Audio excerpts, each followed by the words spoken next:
નમસ્કાર વિદ્યાર્થી મિત્રો, થર્મોડાયનેમિક્સના લેક્ચર નંબર 7 માં તમારું સ્વાગત છે અને આજના ક્લાસમાં પણ આપણે દાખલા જ ગણવાના છે. જે અમુક અલગ અલગ કોન્સેપ્ટના દાખલા હોય કે બે ત્રણ કોન્સેપ્ટ ભેગા કરીને બનાવેલા દાખલા હોય એની આપણે ચર્ચા કરવાની છે. તો આજે પણ રકમથી ચાલુ કરવાનું છે. તો પહેલી રકમ લખો, 1 ગ્રામ પાણી 100 ડિગ્રી સેલ્સિયસે ગરમ કરીને વરાળમાં 100 ડિગ્રી સેલ્સિયસે 1 એટીએમ માં ફેરવાય છે. એટલે આપણી પાસે કેટલી વસ્તુ આપેલી છે તો કે દળ આપેલું છે કેટલું 1 ગ્રામ, પછી એનું તાપમાન આપેલું છે કેટલું 100 ડિગ્રી સેલ્સિયસ. પહેલા પણ તાપમાન 100 ડિગ્રી સેલ્સિયસ હતું, પછી પણ તાપમાન કેવું છે 100 ડિગ્રી સેલ્સિયસ. એટલે તમે એવું કહી શકો કે પાણીમાંથી જે વરાળ બનવાની પ્રક્રિયા છે એ કેવી પ્રક્રિયા છે? સમતાપી. કારણ કે પ્રક્રિયા દરમિયાન તાપમાન બદલાતું નથી.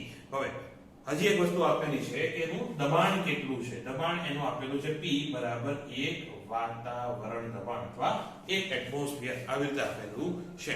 તો આપણે શોધવાનું છે કે પાણીની આંતરિક ઉર્જામાં કેટલો ફેરફાર થશે. અને એક્સ્ટ્રા 1 ગ્રામ પાણીનું કદ 100 ડિગ્રી સેલ્સિયસે 1 cc આપેલું છે. એટલે કે 100 ડિગ્રી સેલ્સિયસે પાણીનું કદ VW કેટલું છે? 1 cc. cc એટલે શીશી નહીં, પણ કાચની શીશી આવે. 10 ની -6 ઘાત ક્યુબિક સેન્ટીમીટર ને, એટલે 10 ની -6 ઘાત મીટર ક્યુબ. અને વરાળનું 100 ડિગ્રી સેલ્સિયસે કદ આપેલું છે એટલે કે V વેપર એ કેટલું? 1671 ગુણ્યા 10 ની -6 ઘાત મીટર ક્યુબ. એટલે કે આ VW શું થશે? અંતિમ કદ VV શું થશે? અંતિમ કદ, અને VW થશે પ્રારંભિક કદ. એટલે કે તમને કદમાં ફેરફાર મળી જશે. કદમાં ફેરફાર મળે તો થતું કાર્ય પણ તમે શોધી શકો. અને ઉષ્માનો યાંત્રિક તુલ્યાંક આપેલો છે 4.2 જૂલ પ્રતિ કેલરી. એટલે છેલ્લે જે તમારો જવાબ જો કદાચ કેલરીમાં આવે એને જૂલમાં ફેરવો હોય તો આનો ઉપયોગ કરવાનો. બાકી અત્યારે આપણે એનો ઉપયોગ કરશું નહીં. કરવો હોય તો મને કઈ વાંધો નથી. હવે દાખલામાં શું શોધવાનું કીધું છે? ભૂલી ગયા છો? આખો દાખલો જોયો, એમાં છેલ્લે શું શોધવાનું તો ભૂલી ગયા છો? આપણે શોધવાનું છે કે એની આંતરિક ઉર્જામાં કેટલો ફેરફાર થાય. એટલે કે ડેલ્ટા U બરાબર કેટલા, આ શોધવાનું છે. જો તાપમાન બદલાય છે, પહેલા T1 હતું, હજી T2 છે. એટલે કે પહેલા 100 હતું, હજી 100 છે. તાપમાન તો બદલાતું નથી. જો તાપમાન બદલાય નહીં તો ડેલ્ટા U બરાબર 0 લેતા હતા આપણે. એટલે અહીંયા શું આવશે જવાબ? ડેલ્ટા U બરાબર 0, અને જવાબ 100% ખોટો છે. શું કામ? હવે જો ડેલ્ટા U શું છે તો કે જે દ્રવ્ય છે અથવા જે આપણું તંત્ર છે એના દરેક કણની આંતરિક ઉર્જા, એટલે કે કુલ ઉર્જાનો સરવાળો, અને એની ગતિ ઉર્જા હશે, સ્થિતિ ઉર્જા હશે, બધાનો સરવાળો છે. પહેલા આપણી પાસે શું હતું? પાણી હતું. પાણીમાંથી આપણે શું કરી? વરાળ બનાવી. કોના વચ્ચે આંતરિક ઉર્જા વધારે હશે કે આંતરિક આકર્ષણ વધારે હશે? તો પાણીના અણુઓ વચ્ચે આંતર આણવીય આકર્ષણ વધારે હશે ને. હવે જો આંતર આણવીય આકર્ષણ વધારે હોય, મેં તમને પૃષ્ઠ તાણવાળા ટોપિકમાં પણ કીધું હતું કે જો બે બિંદુ વચ્ચે આકર્ષી બળ હોય એટલે બંને વચ્ચેની સ્થિતિ ઉર્જા કેવી આવે? <0 આવે. જો આકર્ષી બળ હોય તો બંને વચ્ચે સ્થિતિ ઉર્જા કેવી આવે? <0 આવે. એ તમે ગ્રેવિટી વાળા ચેપ્ટરમાં પણ ભણ્યા છો કે પૃથ્વી જો હોય અને એની આજુબાજુ કોઈ ઉપગ્રહ ગતિ કરતો હોય તો ઉપગ્રહની કુલ ઉર્જા કેવી આવતી હતી? ઋણ આવતી હતી. કારણ કે એની સ્થિતિ ઉર્જા કેવી હતી? ઋણ હતી. આશા રાખું કે આ બધું તમને ખબર હશે. એટલે કે જો આકર્ષી બળ હોય તો બળ કેવું, ઉર્જા કેવી આવે? ઋણ આવે. અને જો ઉર્જા ઋણ હોય તો પાણીમાં વધારે ઉર્જા ઋણ થવાની છે. કારણ કે પાણીમાં તો અણુ વચ્ચે આકર્ષણ વધારે હોય ને, જ્યારે વરાળમાં બે અણુ એકબીજા સાથે ઓછું બળ લગાવતા હશે અથવા બે અણુ એકબીજાને ઓછું આકર્ષણ લગાવતા હશે. સમજાય છે? વરાળ વાયુ છે, એના અણુઓ એકબીજાથી ઘણા દૂર છે, એટલે બે અણુ વચ્ચેનું આકર્ષણ બળ ઓછું હશે. આકર્ષણ બળ ઓછું હોય તો સ્થિતિ ઉર્જા ઓછી નેગેટિવ હશે. નેગેટિવ જો આકર્ષણ હોય તો પણ ઓછી નેગેટિવ હશે. તો બેઝિકલી જ્યારે તમે પાણીમાંથી વરાળમાં રૂપાંતર કરો એટલે સ્થિતિ ઉર્જા તો વધવાની છે બે અણુની. એટલે કે ઓવરઓલ કુલ આંતરિક ઉર્જા વધશે. ભલે તમે તાપમાન 100 નું 100 રાખો, પણ કારણ કે બે બિંદુ વચ્ચેનો બંધ તૂટે છે એટલે કુલ ઉર્જા વધવાની છે. આટલી વસ્તુ ધ્યાનમાં રાખવાની છે. એટલે ડેલ્ટા U 0 નહીં આવે. MCQ માં તમને 0 વાળો ઓપ્શન હશે.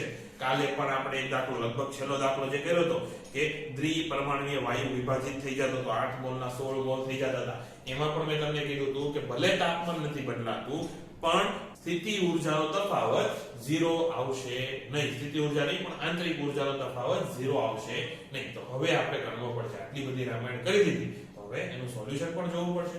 તો સોલ્યુશનમાં તમે કેટલી ઊર્જા આપો છો એ ગણવું પડશે.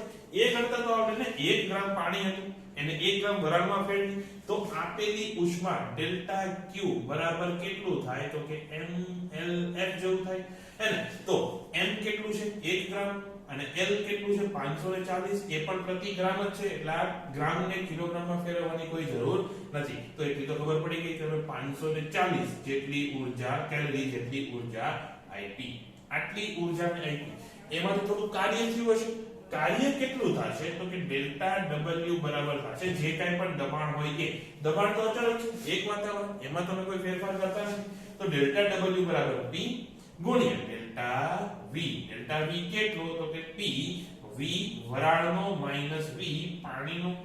તો એ થશે P ગુણ્યા, અચ્છા P કેટલું છે? એક વાતાવરણ દબાણ એટલે 10 ની 5 ઘાત લગભગ ગણી દઉં અને કોઈને વાંધો નથી. એના ગુણ્યા VW minus sorry VV minus VW direct લખું છું 1670.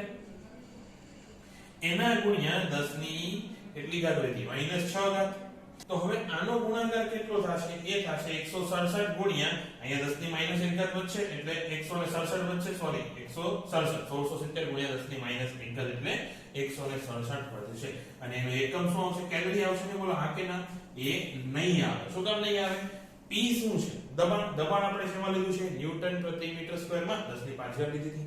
V આપણે શેમાં લીધું છે? એ આપણે લીધું છે મીટર ક્યુબ માં. એટલે કે તમે જે કાંઈ પણ એકમ લીધા એ બધા કેવા એકમ લીધા? SI એકમ લીધા ને.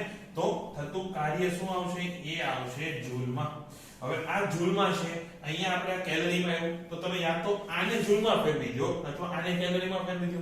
અત્યારે હું આને કેલરીમાં ફેરવું છું. તો આને કેલરીમાં ફેરવવા માટે 4.186 થી ગુણવાનું કે ભાગવાનું? તો એનાથી ભાગવાનું. જૂલમાંથી કેલરીમાં જવામાં 4.186 થી ભાગવું પડશે. કેલરીમાંથી જૂલમાં ફેરવવું હોય તો 4.186 થી ગુણવું પડે. તો અહીંયા 4.186 નહીં, સવાલમાં જ કહી દીધું છે કે 4.2 લઈ લેજો. તો આને જો મારે કેલરીમાં ફેરવવું હોય તો 167 ના છેદમાં 4.2 જે લગભગ 20 સોરી એટલે લગભગ 40 કેલરી જેવું થશે. એ કેટલું થશે? લગભગ 40 કેલરી. તો હવે તમને આપેલી ઊર્જા મળી ગઈ. એટલી ઊર્જા આપ્યા બાદ કેટલું કાર્ય થાય છે એ મળી ગયું. તો જે કાંઈ પણ વધે ઘટે એનો હિસાબ કોણ કરશે? એ થશે આંતરિક ઊર્જાના ફેરફારમાં.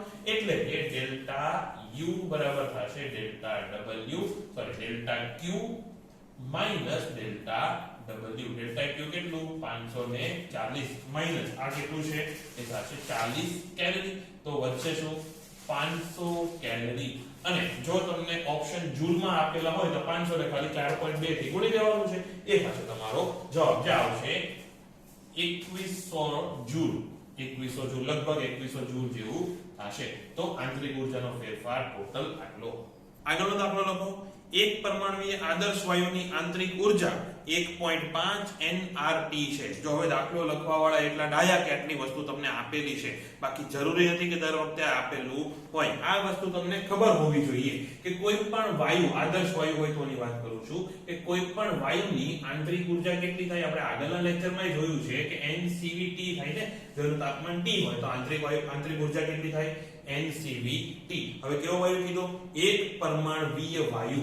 એક પરમાણુય વાયુ હોય તેના માટે CV કેટલો? એ થશે 3/2 3/2 nRT. આવું થશે ને. CV કેટલો થાય? 3R/2 અને 3/2 એટલે દોઢ. તો આ વસ્તુ તમને કીધું છે કે એક પરમાણુય આદર્શ વાયુની આંતરિક ઊર્જા કેટલી આવે છે? 1.5 nRT. ફરીથી કહું છું આ વસ્તુ આપેલી છે. બાકી આવી આદત નથી પાડવાની. આ વસ્તુ તમને યાદ રહેવી જોઈએ. આની જગ્યાએ જો દ્વિપરમાણુય હોત તો 1.5 nRT આવત. આ બધી વસ્તુ જો તમને ખબર હોય તો સારું પડે. આગળ હિલિયમનો 1 મોલ 8 સેન્ટીમીટર સ્ક્વેર આડછેદ વાળા નળાકારમાં રાખેલો છે. તો હવે હિલિયમ કીધો છે. હિલિયમ એટલે તો એ તો એક જ રખાડવા વાળો છે હે ને. He હોય, He2 નો હોય એટલે એક પરમાણુય થઈ ગયો. એટલે અહીંયા જે કંઈ પણ ચર્ચા કરીએ શેના માટે હશે? એક પરમાણુય માટે. એનો 1 મોલ એટલે કે n બરાબર 1 આપ્યું છે. બીજું પિસ્ટનનું ક્ષેત્રફળ આપેલું છે. પિસ્ટનનું તો નહીં, આમ તો નળાકારનું, પણ આપણે પિસ્ટન એમાં એક્ઝેક્ટ ફિટ થાય એવું રાખવું પડે. એ કેટલું છે? 8.5 સેન્ટીમીટર સ્ક્વેર એટલે 10 ની -4 ઘાત મીટર સ્ક્વેર. આટલું આપ્યું છે. પછી નળાકાર હળવા ઘર્ષણ રહિત પિસ્ટન વડે બંધ કરેલું છે એટલે કે આ પિસ્ટનનું પણ ક્ષેત્રફળ થઈ જશે. આગળ વાયુ ધીમે ધીમે ગરમ થાય છે જે પ્રક્રિયા દરમિયાન 42 જૂલ ઉષ્મા વાયુને આપવામાં આવે છે એટલે કે ડેલ્ટા ક્યુ આપી દીધું. કિતના? તો કે 42 જૂલ. હજી આગળ વાંચો તો જો તાપમાન 2 ડિગ્રી સુધી વધે તો પિસ્ટન વડે કપાતું અંતર શોધવાનું છે જ્યાં વાતાવરણીય દબાણ 100 કિલો પાસ્કલ ગણીને ચાલવાનું છે એટલે કે તમને P કહી દીધો કેટલો 100 કિલો પાસ્કલ. આપણે ડાયરેક્ટ લખો ને 10 ની 5 ઘાત લાંબુ કોણ કરે ભાઈ તો 10 ની 5 ઘાત પાસ્કલ. આ તમને શું કહી દીધું છે કે દબાણ કેટલું છે. બીજું ડેલ્ટા T આપેલો છે. ડેલ્ટા T કેટલો છે એ છે 2 ડિગ્રી સેલ્સિયસ. આટલું તાપમાન આપણે વધારવાનું છે અને એ પણ અચળ દબાણ. જો તમને દબાણ એક જ આપ્યું છે ને એટલે કે આખી પ્રક્રિયા દરમિયાન દબાણ કેટલું રહે છે 10 ની 5 ઘાત પાસ્કલ એટલું રહે છે એવું માનીને આપણે ચાલવાનું છે. તો અચળ પ્રક્રિયા દરમિયાન થતું કાર્ય કેટલું આવે ડેલ્ટા W બરાબર P ડેલ્ટા V આવે ને અને ડેલ્ટા V બરાબર કેટલા. હવે આ લખતા નહીં, હું પહેલા તમને સમજાવી દઉં કે આપણે જે શોધવાનું છે એ કેવી રીતે શોધશું, કયા કયા સૂત્રનો ઉપયોગ થશે એ વસ્તુ આજે હું તમને સમજાવીને પછી દાખલા ગણાવીશ. અત્યારે ખાલી સમજાવું છું. આપણે શોધવાનું શું છે કે પિસ્ટન કેટલું ઉપર ખઈશું એને.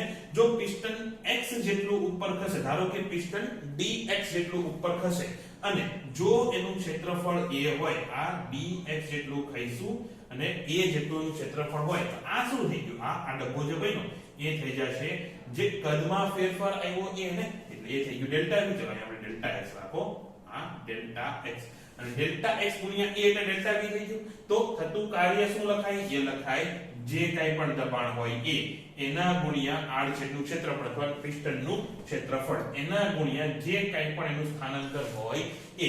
એટલે આપણે જો ડેલ્ટા x શોધવું હોય તો તમારે ડેલ્ટા w શોધવું પડશે. આ ખબર પડી ગઈ. હવે ડેલ્ટા w ક્યાંથી મળશે? તો ન્યૂટનનો નહીં, દર વખતે ન્યૂટન નો હોય. થર્મોડાયનેમિક્સનો પ્રથમ નિયમ શું છે? તો પ્રથમ નિયમ કે ડેલ્ટા q બરાબર ડેલ્ટા u વત્તા ડેલ્ટા w. તો જો ડેલ્ટા q તો આપ્યો છે 42 જૂલ, જો મને ડેલ્ટા u મળી જાય તો ડેલ્ટા w મળી જાય. ડેલ્ટા u ક્યાંથી મળે? તો મને શું કીધું? ડેલ્ટા u બરાબર ncv ડેલ્ટા t. એટલે જો ડેલ્ટા t આપેલો છે, હા હવે ખબર પડી કે ડેલ્ટા t આપેલો છે ત્યાંથી તમારે ડેલ્ટા u લેવા જવાનું છે. ડેલ્ટા u મળી જાય એટલે ત્યાંથી તમને ડેલ્ટા w મળી જાય અને ડેલ્ટા w મળી જાય તો પછી તમને ડેલ્ટા x મળી જશે. થયું તો કે જો ડેલ્ટા w મળી જાય તો ડેલ્ટા v મળી જાય અને જો ડેલ્ટા v મળી જાય તો ડેલ્ટા x મળી જશે. એટલે આ પાથ આપણે લેવાનો છે. આ ખબર પડી હવે? તો હવે જો આટલો મેપ તમને યાદ રહી ગયો હોય ને તો દાખલો આખો બંધ કરીને સોલ્વ કરતા આવડશે. વિડિયો પોઝ કરીને એકવાર ટ્રાય તો કરી લો, નહીતર અહીંયા કોપી કરો. તો ડેલ્ટા t કેટલો છે? 2 ડિગ્રી સેલ્સિયસ છે. તો હવે પહેલું સ્ટેપ શું આવશે? તો કે ડેલ્ટા u બરાબર ncv ડેલ્ટા t. cv કેટલો આવશે? કેવો વાયુ છે? એક પરમાણુય છે તો cv કેટલો 3.2 ગુણ્યા r. તો n તો આપણે એક જ લેવાનો છે, 1 મોલ આખું લખવાનું, અહીંયા એકમ લખવાનો. તો n કેટલો છે? 1. અહીંયા હવે 3/2 r ગુણ્યા ડેલ્ટા t કેટલો છે? 2. તો આ કેટલું થશે? 3r થશે. ડેલ્ટા u મળી ગયો. જો હવે ડેલ્ટા t માંથી આપણે ડેલ્ટા u લીધો, ડેલ્ટા u માંથી w લેવાનું છે. પહેલા આપણે r ની કિંમત મૂકવી પડશે. એ કેટલી થશે? 3 ગુણ્યા 8.314. આટલી એની કિંમત થાય ને 8.314 અને એનું જો તમે ગુણાકાર કરશો તો એ કેટલો આવશે? એ આવે છે આમાં મને દેખાય છે 24.9. હું ડાયરેક્ટલી લખું છું 24.9 જૂલ. આ શું થઈ ગયું? Delta u. હવે આગળ ડેલ્ટા u માંથી શું લેવું છે આપણે? Delta w. ડેલ્ટા w અને ડેલ્ટા u ને સાંકળતું સૂત્ર કયું? તો એ થાય delta q minus delta u. બરોબર છે? હા. તો ફરીથી ડેલ્ટા w બરાબર delta q minus delta u. આ 42 માઈનસ આ કેટલું? 24.9 અને આની જો તમે બાદબાકી કરો, ફરીથી હું કોપી કરી નાખું છું, એ છે 17.1. તમારે કોપી ન જ કરો, તમારે ગણતરી કરવાની. આ મેથમેટિક્સ તમને પહેલાય ભાષણ આપ્યું હતું, હજી એકવાર ભાષણ આપી દઉં કે જ્યારે પણ આવો કોઈ મેથેમેટિકલ સ્ટેપ્સ આવે તો તમે મગજમાં ગણતરી કરવાની પ્રેક્ટિસ રાખજો. અમારે 45 સવાલ નથી કરવાના 1 કલાકમાં, તમારે કરવા પડશે. જો તમે JEE માં જો તમે નીટમાં હોય તો JEE માં 25 કરવા પડશે, પણ એમાં ગણતરી લાંબી આવશે. પણ ટાઈમ ઓછા ટાઈમમાં વધારે ને વધારે સવાલ કેમ થાય એની પ્રેક્ટિસ કરવા માટે અત્યારે મેથેમેટિકલ સ્ટેપ્સ છે એવું માનીને છોડી નહીં દેતા. મેથેમેટિકલ સ્ટેપ્સ છે તો એ પણ પરફોર્મ કરવાના છે. અત્યારે હું કોપી કરું છું કારણ કે મારે એક્ઝામ નથી આપવાની. તો એ કેટલું આવશે 17.1 જૂલ. આ શું થઈ ગયું? Delta W. હવે ડેલ્ટા W એટલે શું? P A ડેલ્ટા x ને એના બરાબર 17.1 છે. તો ડેલ્ટા x શોધવા માટે ડેલ્ટા x બરાબર થશે p કેટલું? એક વાતાવરણ બોલે તો 10 ની 5 ઘાત ગુણ્યા a કેટલું છે? કેમ કે અહીંયા 8.5 ગુણ્યા 10 ની -4 એના છેદમાં વધ્યું શું? કાઈ નહીં. હા 17.1. અરે આખું ખોટું. અહીંયા આવશે 17.1 એના છેદમાં 10 ની 5 ગુણ્યા 8.5 ગુણ્યા 10 ની -4. અને આની જો તમે ગણતરી કરશો તો ફરીથી ડાયરેક્ટલી મૂકો તો આન્સર આવશે લગભગ 20 સેન્ટીમીટર જેટલો, અથવા 0.2 આન્સર આવશે. એ 0.2 મીટર એટલે 20 સેન્ટીમીટર. તો તમારું પિસ્ટન 20 સેન્ટીમીટર જેટલું ખસશે. આગળનો દાખલો લખો. એક આદર્શ વાયુને એક પરમાણુય છે કે દ્વિપરમાણુય, ડાયરેક્ટલી નથી કીધું, ઇનડાયરેક્ટલી કીધું છે. પછી જોઈએ. એક આદર્શ વાયુને અચળ દબાણે મહત્વનું છે 140 જૂલ ઉર્જા આપીને ગરમ કરવામાં આવે છે. તો વાયુની આંતરિક ઉર્જામાં થતો ફેરફાર તથા તેના વડે થતું કાર્ય ગણવાનું છે. એટલે કે અહીંયા જો તમને હવે ડેલ્ટા Q આપી દીધો, ડેલ્ટા Q માંથી કેટલું ડેલ્ટા U માં જશે અને કેટલું ડેલ્ટા ડેલ્ટા W માં જશે એ તમારે ગણવાનું છે. અચળ દબાણે આ બધું કરવાનું છે. અચળ દબાણે હોય એટલે ડેલ્ટા Q કેટલો? એટલે અચળ દબાણ ડેલ્ટા Q થાય n Cp ડેલ્ટા T. આવું થાય હે ને? હવે Cp કેટલો થશે તો તમારે જોવું પડશે. એક આણ્વીય છે, દ્વિઆણ્વીય છે, ત્રિઆણ્વીય છે. તો એના માટે તમને કીધું છે કૌંસમાં કે ગામા બરાબર, અહીંયા લખો ગામા બરાબર 1.4. જો ગામા બરાબર 1.4 આવો ગામા કોનો હોય? તો એ દ્વિપરમાણુનો હોય. એટલે ઇનડાયરેક્ટલી તમને શું કીધું કે આમાં ગામા વાયુ કેવો છે? દ્વિપરમાણુય છે. જો વાયુ દ્વિપરમાણુય હોય તો Cp કેટલો? 7r/2. તો એ ડેલ્ટા Q કેટલો આવ્યો છે? 140 કે 42? 100 ને કેમ હા 140 જૂલ. તો 140 બરાબર n એમનો લેવાય તો આ કેટલો? 7r/2 ગુણ્યા ડેલ્ટા T. તો n ડેલ્ટા T ને કરતા બનાવો. શું કામ? હમણાં સમજાવો. અહીંયાથી 7 કેન્સલ થઈ જશે અને કેન્સલ થઈને અહીંયા શું આવશે? 40/r. આવું છે. હા બરોબર છે. અહીંયા n ડેલ્ટા T બરાબર થશે 40/r. કહી દો એને સમીકરણ નંબર 1. હવે આવું શું કામ કીધું? l ડેલ્ટા T શું કામ શોધ્યું? તો આપણે શું શોધવું છે? ડેલ્ટા U અને ડેલ્ટા W ને.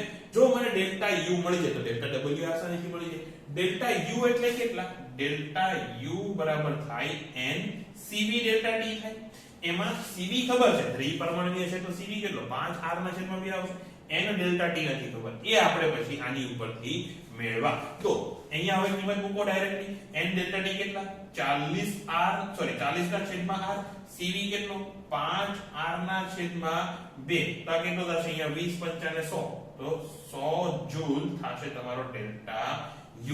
હવે 140 તમે ઊર્જા આપી, એમાંથી 100 જૂલ જેટલું આંતરિક ઉર્જામાં ફેરફાર આવ્યો. તો પછી થતું કાર્ય કેટલું? એ થશે 140 - 100 બરાબર 40. હવે એટલું તો આવડશે ને? બરાબર 40. તો એ લખી દે. જો તમારે કોપી કરવું હોય તો બરાબર રીતે કરજો. બાકી અહીંયા ડેલ્ટા W કેટલો આવશે? 140 - 100 બરાબર 40. ખતમ. હવે આ જ દાખલો બીજી રીતે ગણવો હોય તો તમને મેં એક ઇક્વેશન આપ્યું હતું કે જો તમે ઊર્જા આપો તો કેટલો ભાગ કાર્ય કરવા માટે વપરાય ને કેટલો ભાગ આંતરિક ઊર્જાના ફેરફાર માટે વપરાય, એનો યુઝ કરીએ. હવે હું બીજી મેથડ કરાવું છું જે તમને નોટ્સમાં નહીં મળે. તો હવે થોડું ધ્યાન આપજો.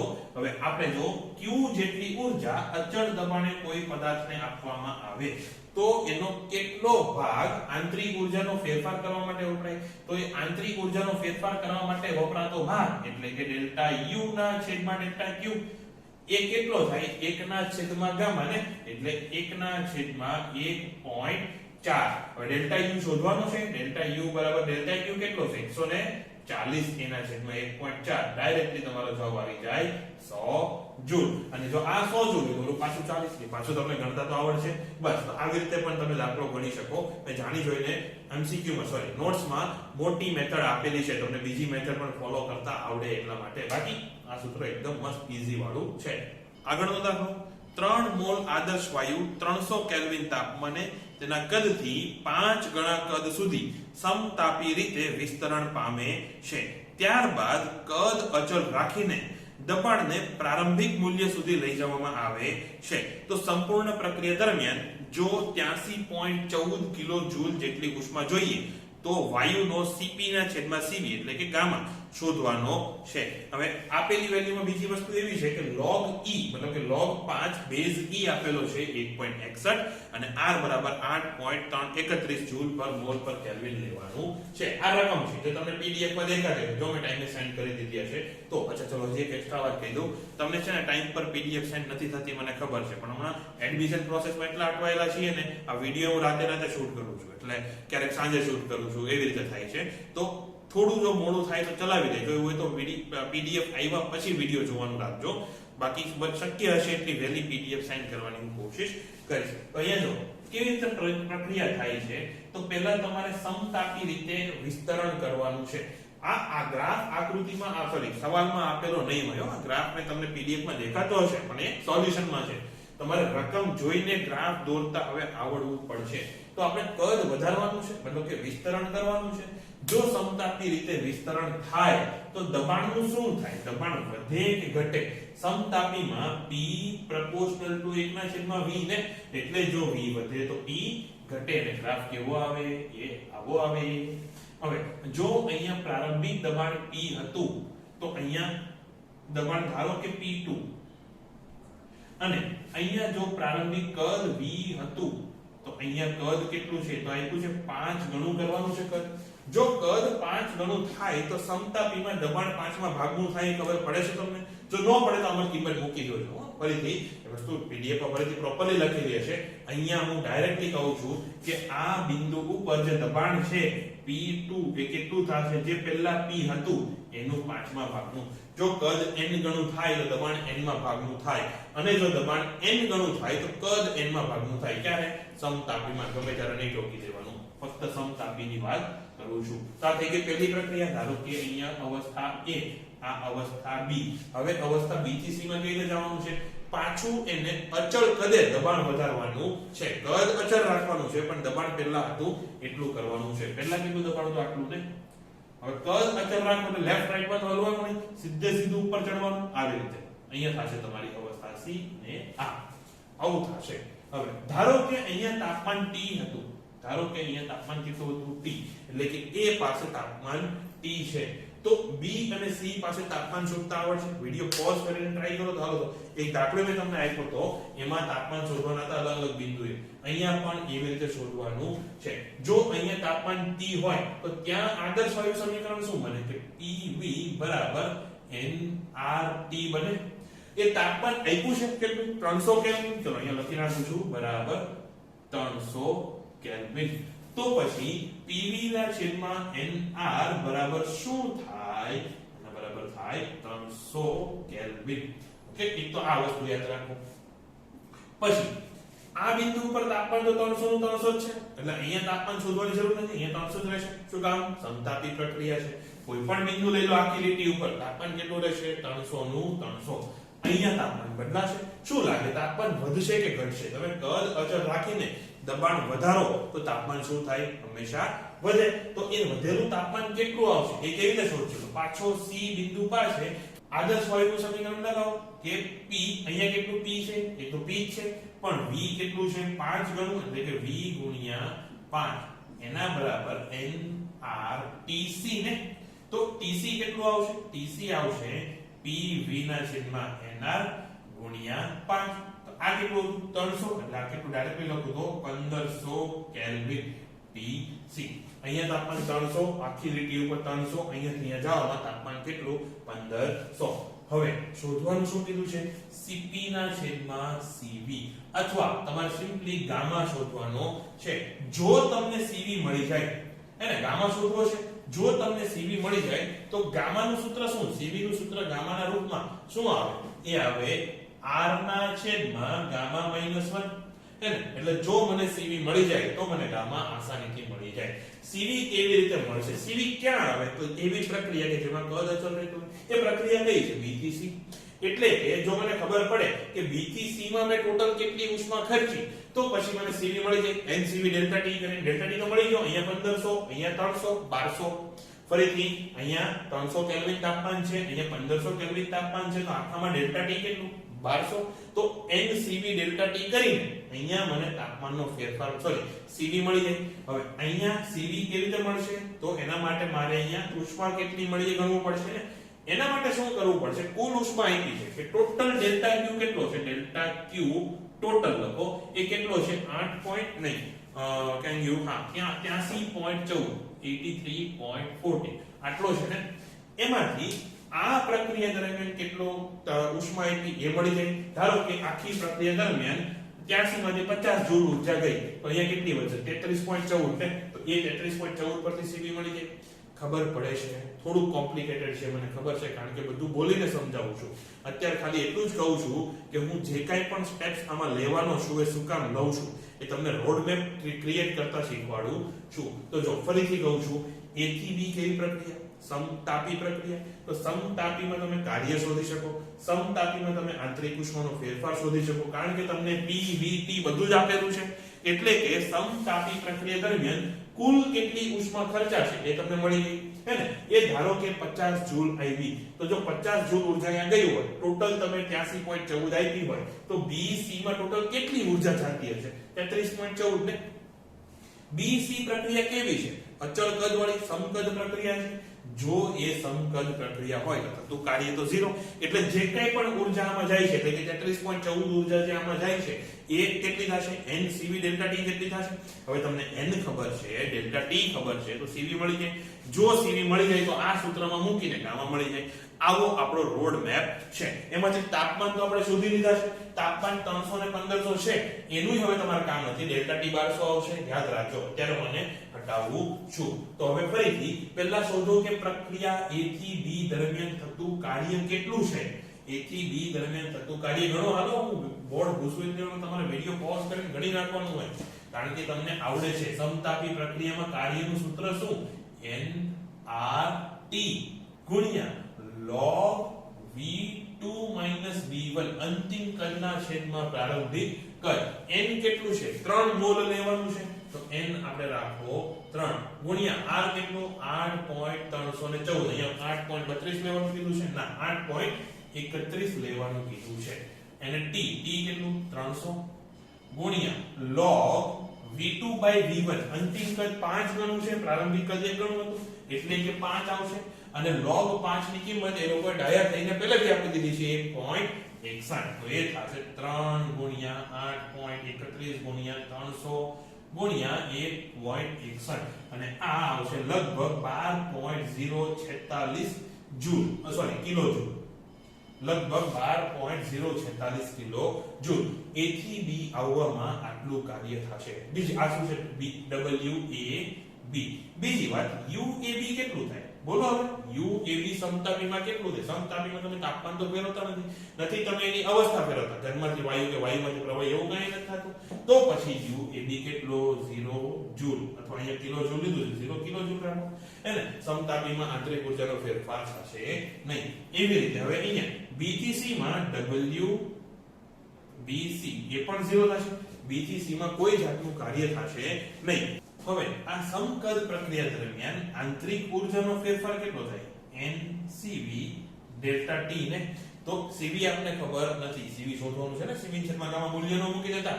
એક પરમાણુ દ્વિપરમાણુ કોઈ ચોખવટ કરેલી નથી તો CV આપણને અત્યારે ખબર નથી તો અહીંયા n કેટલો છે 3 ગુણ્યા CV ને એમનો લેવો તો ડેલ્ટા T કેટલો હતું 1200 તો 12 તરીને 36 તો 3.6 CV એટલા કિલો જૂલ આ શું થઈ ગયું તમારું આંતરિક ઊર્જામાં ફેરફાર એ પણ ક્યારે B થી C દરમિયાન એ પણ B થી C દરમિયાન હવે જો ડેલ્ટા U તમને અહીંયા મળી ગયું તો આ પ્રક્રિયામાં મતલબ કે BC માં કુલ ઊર્જા તમે કેટલી આપી તો કાર્ય તો કર્યું નથી એટલે 3.6 CV કિલો જૂલ માં વાત કરું છું હું લખીશ નહીં જરૂર હતી કિલો જૂલ પણ તમે સમજી જાજો એવી રીતે અહીંયા A થી B માં તમે કુલ ઊર્જા કેટલી આપી ડેલ્ટા Q A B તો એમાં તમે કાર્ય કર્યું છે તો આંતરિક ઊર્જાનો ફેરફાર નથી કર્યો એટલે 12.046 તો હવે આ બંને કિંમત તમારે આમાં મૂકવાની છે. કુલ ઊર્જા જે તમે આપી એ કેટલી આપી તો કે ડેલ્ટા Q A થી B અને ડેલ્ટા વત્તા ડેલ્ટા Q B થી C. ડેલ્ટા Q A થી B કેટલી 12.046 વત્તા 3.6 CV અને ડેલ્ટા Q ટોટલ તમે કેટલી આપી હતી 81. પાછો ભૂલી ગયો 83 પોઈન્ટ આઈ હા તો એ આપી હતી તમે 83.14 આટલી આપી હતી. હવે આને જો તમે સોલ્વ કરશો તો હું ડાયરેક્ટલી લખું CV બરાબર આવશે 19.74 હે ને CV બરાબર કેટલો આવશે 19.74 અને આના એકમમાં શું આવે જૂલ પર મોલ પર કેલ્વિન આટલું થશે CV. હજી CV મળ્યું છે ગામા નથી મળ્યું. CV અને ગામાનો સંબંધ શું તો કે CV બરાબર r ના છેદમાં ગામા -1 તો ગામા -1 બરાબર r ના છેદમાં CV તો ગામા બરાબર અહીંયા લખો ડાયરેક્ટ તો ગામા બરાબર r ના છેદમાં CV વત્તા 1 અને આ બધી કિંમત મૂકીને જો તમે સોલ્વ કરશો તો તમારો જવાબ આવશે લગભગ 1.42 અથવા એ લગભગ કેટલો થયો 7/5. તો તમને એવું પણ પૂછાય કે આ પ્રક્રિયામાં વાયુ કયો વપરાયો છે તો દ્વિપરમાણુય વાયુ થશે. તો હવે આજનો છેલ્લો દાખલો એકદમ ઈઝી છે. તમે જે કંઈ પણ ભણ્યા એ જ કોન્સેપ્ટ લગાવવાના છે પણ કોન્સેપ્ટ ને મિક્સ એટલા મસ્ત રીતે કર્યા છે ને એકદમ યુનિક કોન્સેપ્ટ વાળો દાખલો છે. તો રકમ લખો. પિસ્ટન બંધ વાયુ ભરેલ નળાકારને બે ભાગમાં વહેંચે છે. એટલે કે આ આપણી પાસે ધારો કે નળાકાર છે એમાં વચ્ચે એક આવી રીતે પિસ્ટન છે. પિસ્ટન થોડું આ બાજુ રાખો કારણ કે રકમ જ એવી છે. તો આ બાજુ આપણી પાસે એક પિસ્ટન છે હે ને. આ પિસ્ટનને આમ ખસેડો તો ડાબી બાજુ વાળું કદ ઘટશે જમણી બાજુ વાળું વધશે. આમ ખસેડો તો જમણી બાજુ વાળું ઘટે ને ડાબી બાજુ વાળું વધે. એવી રીતનું કંઈ છે. હવે પ્રારંભમાં પિસ્ટન દબાવેલ રખાય છે કે જેથી એક ભાગને P0 દબાણ અને 5 V0 કદ મળે. એટલે કે પ્રારંભમાં આપણે પિસ્ટનને એવી રીતે પકડી રાખ્યું છે કે અહીંયા દબાણ કેટલું P0 અને કદ કેટલું 5 V0 અને બીજા ભાગને 8 P0 દબાણ અને V0 કદ છે. એટલે કે આ બાજુ દબાણ કેટલું 8 P0 અને કદ કેટલું V0 આટલું અહીંયા કદ છે. એટલે મેં કીધું હતું પિસ્ટનને થોડુંક આ બાજુ રાખો કારણ કે રકમ જ એવી છે. હવે પિસ્ટન હવે મુક્ત છોડી દેવાય છે. અહીંયા પિસ્ટન મેં પકડી રાખ્યું હતું હવે છોડી દો તો સીધી વાત છે ક્યાં જશે તો આ બાજુથી દબાણ વધારે છે ને આ બાજુ દબાણ ઓછું છે એટલે કુલ બળ એની પર આ બાજુ લાગશે એટલે પિસ્ટન આ બાજુ જશે અને કેટલું જશે કે જ્યાં સુધી બેયના દબાણ સમાન ન થઈ જાય ત્યાં સુધી પિસ્ટન લેફ્ટમાં જવાનું છે. તો સમતાપી અને સમોષ્મી પ્રક્રિયા માટે નવા દબાણ અને નવા કદ શોધવાના છે. ધારો કે પિસ્ટન આમ જાય ત્યારે સમતાપી રીતે જાય છે એટલે કે આખાનું તાપમાન બદલાતું નથી અને બીજો કિસ્સો એવો લેવાનો છે કે સમોષ્મી રીતે જાય છે એટલે કે બહારથી કોઈ ઉષ્મા લેશે નહીં અને બહારથી ઉષ્મા આપશે નહીં. બંને કિસ્સામાં દબાણ અને કદ અલગ અલગ હશે એ આપણે ગણવાનું છે. તો પેલા રકમ ક્લિયર થઈ ગઈ અને હવે આકૃતિ હું અહીંયા સાઈડમાં દોરી દઉં છું કારણ કે બોર્ડમાં બહુ મોટો વિસ્તાર ઉપયોગમાં લેવાનો છે. તો ક્યાં સુધી દેખાશે અહીંયા દેખાશે હા. તો આ પિસ્ટન આપણું સોરી આ આપણું નળાકાર એમાં અહીંયા પિસ્ટન દબાણ કેટલું P0 કદ કેટલું 5 V0 અહીંયા દબાણ કેટલું 8 P0 કદ કેટલું V0 એટલે કે કુલ કદ અહીંયા કેટલું છે 6 V0 છે. તો હવે તમને ખબર પડી ગઈ કે આખાનું કુલ કદ કેટલું છે 6 V0. ધારો કે હવે પ્રક્રિયા થઈને આવી રીતે કંઈક ગોઠવાય છે કે પિસ્ટન તમારું અહીંયા છે તો એક્ઝેક્ટ મધ્યમાં નથી. ભલે જોવામાં એવું લાગે કે બે બાજુ કદ સરખા થઈ ગયા એક્ઝેક્ટ મધ્યમાં નથી. ધારો કે આટલે ક્યાંક ગોઠવાય છે એટલે અહીંયા ધારો કે દબાણ થઈ ગયું P તો અહીંયા પણ દબાણ P થશે. જો બે બાજુ દબાણ P થાય ત્યારે સંતુલનની અવસ્થા આવશે એટલે સંતુલનની અવસ્થા આવી ગઈ. એ દરમિયાન ધારો કે અહીંયા કદ V છે આ બાજુ ડાબી બાજુનું કદ કેટલું થયું V તો જમણી બાજુનું કદ શોધતા આવડે. કુલ કદ કેટલું હતું 6 V0 ને તો અહીંયા કેટલું આવશે 6 V0 V તો આ થશે સંતુલનની અવસ્થા. હવે આનો ઉપયોગ આપણે અલગ અલગ સૂત્રમાં કરવાનો છે. તો પહેલા કિસ્સો 1 અહીંયાથી લખું તો પહેલા સમતાપી જો પ્રક્રિયા સમતાપી રીતે થાય તો સમતાપીનું સૂત્ર શું હતું તો PV બરાબર અચળ. એટલે કે હું ડાબી બાજુનો ખાલી વાત કરું છું તો ડાબી બાજુમાં શું દેખાય તમને કદ કેટલું 5 V0 દબાણ કેટલું P0 તો ડાબી બાજુ માટે P0 ગુણ્યા 5 V0 બરાબર અહીંયા નીચે જો હું ખાલી ડાબી બાજુની વાત કરું છું એટલે ડાબી બાજુ પહેલા અને ડાબી બાજુ પછી અચળ રહેશે એવું નહીં કરતા કે અહીંયાનું p નોટ v નોટ ને અહીંયાનું p નોટ v નોટ સરખું હે ને, આપણે ખાલી બે બાજુ ડાબી બાજુ વાળું લેવાનું. તો 5 p નોટ v નોટ ઉપર હતું, પછી કેટલું થયું pv થયું, તો એના બરાબર pv. એટલે કે તમે એવું કહી શકો કે આ ભાગમાં તમે જે વાયુ ભરેલો છે એનું તમે સમોષ્મી રીતે સમતાપી રીતે સંકોચન કર્યું. સમતાપી શું કામ? pv અચળ રાખ્યું. એટલે જો pv પાવર ગામા અચળ રાખ્યો હોત તો સમોષ્મી સંકોચન થાય. એ આપણે પછી લઈશું બીજા કિસ્સામાં. અત્યારે સમતાપી રાખો. આને કહી દો તમે સમીકરણ નંબર 1. એ જ વસ્તુ તમારે જમણી બાજુ માટે ગણવાની છે. જમણી બાજુમાં 8 p નોટ v નોટ થશે હે ને. આ બાજુ કદ ગુણ્યા દબાણ કેટલું છે? 8 p નોટ v નોટ. એના બરાબર આ v, હા એના બરાબર અહીંયા શું થશે? દબાણ ગુણ્યા કદ એટલે કે p ગુણ્યા 6 p નોટ માઈનસ v. આવું થશે. આને કહી દો સમીકરણ નંબર 2. હવે સમીકરણ નંબર 1 અને 2 નો રેશિયો લેવાનો છે એટલે તમને કદ મળી જશે કે જમણી બાજુમાં v કેટલું થયું એ હમણાં ખબર પડી જશે. તો પહેલા બંનેનો ગુણોત્તર લઈ લો. તો અહીંયા લખો ગુણોત્તર લેતા હું ડાયરેક્ટ લખું છું 5/8 બરાબર. અહીંયાથી p કેન્સલ, v ના છેદમાં 6 v નોટ માઈનસ v. તો v આવશે v બરાબર 30/13 v નોટ. અહીંયાથી અહીંયા ડાયરેક્ટ કોપી કરવાનું નથી. પહેલા એક વખત આશે ટ્રાય તો કરજો, નહીતર પીડીએફ માં તમને મળી જશે. હવે જો તમને v મળી જાય તો જમણી બાજુનું પણ કદ મળી જાય કે જમણી બાજુનું અંતિમ કદ એટલે કે 6 v નોટ માઈનસ v કરવાનું છે. આને તમે vl કહી દો. ડાબી બાજુનું જમણી બાજુનું કદ vr કેટલું આવે તો કે 6 v નોટ માઈનસ જે v આવ્યો હોય એ એટલે કે 6 ના છેદમાં 6 ગુણ્યા નહીં 6 v નોટ તેમ જ રહેશે માઈનસ 30 v નોટ ના છેદમાં 13. અને આની ગણતરી કરતા જવાબ કેટલો આવશે? 13 6 78 એટલે 48 v નોટ ના છેદમાં 13. આટલું કદ જમણી બાજુનું થશે. અને આ જ કિંમત તમે સમીકરણ નંબર 1 માં મૂકી દો, અહીંયા મૂકી દો તો તમને દબાણ પણ મળી જશે. તો અહીંયા સમીકરણ નંબર 1 માં કિંમત મૂકો તો 5 p નોટ v નોટ બરાબર p v કેટલું આવ્યું તો આપણે 30/13 ગુણ્યા v નોટ કેન્સલ. આ 5 અહીંયા છે તો એ કેટલું 6 થશે એટલે અહીંયા p બરાબર આવશે 13/6 p. ફરીથી ગણતરી કદાચ નો સમજાણી થોડી સ્પીડમાં કરું છું, નો સમજાણી હોય તો હાથે ચેક એકવાર કરજો. હવે જોઈએ કે જો આ જ પ્રક્રિયા સમોષ્મી રીતે થાય તો નવા દબાણ અને નવા કદ કેટલા આવે. તો સમોષ્મી પ્રક્રિયા દરમિયાન શું છે સૂત્ર? તો કે pv ની ગામા ઘાત બરાબર અચળ ને. હવે pv ની ગામા ઘાત બરાબર અચળ. બસ એ જ આવે તો ડાબી બાજુ લગાવો, જમણી બાજુ લગાવો, સેમ વસ્તુ કરવાની છે.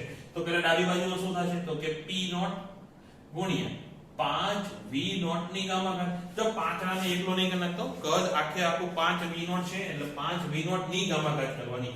બીજી વાત ગામા અહીંયા આપેલું છે 1.5. ગામા બરાબર 1.5 લેવાનું છે, ડાયરેક્ટલી લઈ લો એટલે દર વખતે લોચા પડે નહીં. તો pv ની 1.5 ઘાત બરાબર અચળ એટલે અહીંયા p નોટ ગુણ્યા 5 v નોટ ની 1.5 ઘાત એના બરાબર. આ બાજુ શું થશે? તો કે pv ની 1.5 ઘાત pv ની 1.5 ઘાત. તો હવે આને કહી દો સમીકરણ નંબર 1. અચ્છા ઓલું 1 કીધું તો ને તો આને 3 કહી દો. હવે આગળ શું થશે?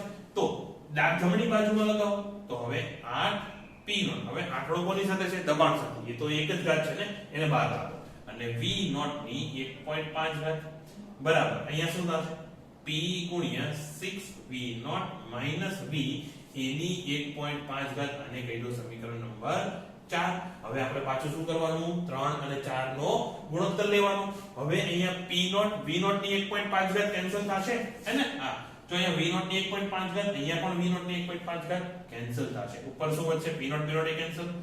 5 ની 1.5 ઘાત વધશે. ખાલી 5 નો નહીં વધારતા, પાછા 5 ની 1.5 ઘાત વધશે છેદમાં 8 વધશે. એના બરાબર અહીંયા શું વધશે? p cancel. તો v ના છેદમાં 6 v નોટ માઈનસ v એની 1.5 ઘાત વધશે ને. હવે 1.5 ઘાત ને હજી જો સારી રીતે લખું તો 3/2 ઘાત 3/2 ઘાત લખાય. શું કામ એવું લીધું? હમણાં સમજાઈ જશે. આવું લેશો ત્યારે ગણતરી તમારી ઈઝી થશે. હજી એવું કરો, આ આટલો અહીંયા ઉપર જવા દો અને આ કાઉન્સ છે ને સામે જવા દો. તો શું થશે? 8 બરાબર આ કાઉન્સ સામે આવ્યું એટલે 5 ગુણ્યા 6 v નોટ માઈનસ v એના છેદમાં v આખાની 3/2 ઘાત આવું થશે ને. હવે આ આંકડાને હું 2/3 ઘાત લખું, 2/3 ઘાત હે ને, કોઈ વાંધો નથી. હવે આખાનું ઘનમૂળ લઈ શકાય. ઓકે, તો ઘનમૂળ લેતા 2 બરાબર શું વધશે? 5 ગુણ્યા, ચાઈને પણ અંદર ગુણી દો તો 5 છક ને 30v0 માઈનસ 5v છેદમાં v આખાની કેટલી ઘાત? એ હવે 1/2 ઘાત વધશે. હજી બે બાજુ વર્ગ લઈ લો એટલે આ ઘાત ઉડી ગઈ. અહીંયા શું આવશે? 2 નો વર્ગ. અહીંયા આવું થશે. સમજાય છે? સ્ટેપ સ્કીપ કરતો જાવ છું, પાછા ફરીને લખવા પડે નહીં, એટલે તમે ધ્યાન રાખીને લખજો. આ 2 ની 2 ઘાત એટલે કે 4 ઘાત, સોરી 4 થશે. હવે શું ઈઝી થઈ ગયું? 4 બરાબર 30v0 5v છેદમાં v. તો 30v0 બરાબર કેટલા થશે? 4v વત્તા 5v એટલે v0 બરાબર કેટલા? 10v ના છેદમાં, સોરી v બરાબર કેટલા આવશે? 10v0 ના છેદમાં 3. આ શું મળ્યું તમને? કે સમોષ્મી રીતે જો પ્રક્રિયા થાય તો ડાબી બાજુ કેટલું કદ થાય? એ ડાબી બાજુનું કદ મળી જાય, જમણી બાજુનું કદ મળે તો આ શું થઈ ગયું? vl. તો vr કેટલું આવે? એ આવે 6v0 10v0 ના છેદમાં 3. હવે આ પાછું કરો, 6 તો 18 માંથી 10 જાય તો 8, તો 8v0 ના છેદમાં 3. આ શું થઈ ગયું? જમણી બાજુનું કદ. અને હવે તો જો આ જ કિંમતને સમીકરણ નંબર 1 માં મૂકો તો તમને દબાણ મળશે. અને દબાણ હવે હું ડાયરેક્ટલી લખવાનો છું, એ મારે આવે છે 1.84 p0. તો દબાણ કેટલું થશે? 1.84 p0. અને હજી થોડુંક એક્સ્ટ્રા લખું તો આ થશે p બરાબર 1.5 ની 1.5 ઘાત p0. એ કેટલું છે? 1.84 p0. આ થશે મારું દબાણ. ક્યાં? આ બાજુ જમણી બાજુમાં, સોરી બે બાજુ દબાણ તો સરખા થશે. તો જો સમોષ્મી રીતે પ્રક્રિયા થાય તો બંને બાજુ દબાણ કેટલું થશે? 1.84 p0. આ બધી વસ્તુ થોડુંક મેથેમેટિકલી ફાસ્ટ ચલાવ્યું છે, તમારે સ્લોલી જવાનું છે. વિડિયો ભલે લાંબા નથી આવતા પણ વિડિયોમાં આશા એવી રાખવામાં આવે કે તમે એક એક સ્ટેપ પોઝ કરીને લખજો. એટલે જો કદાચ 35-40 મિનિટનો વિડિયો હોય તો 1 કલાકે પૂરો થઈ રહે એવી રીતે બનાવવામાં આવે છે.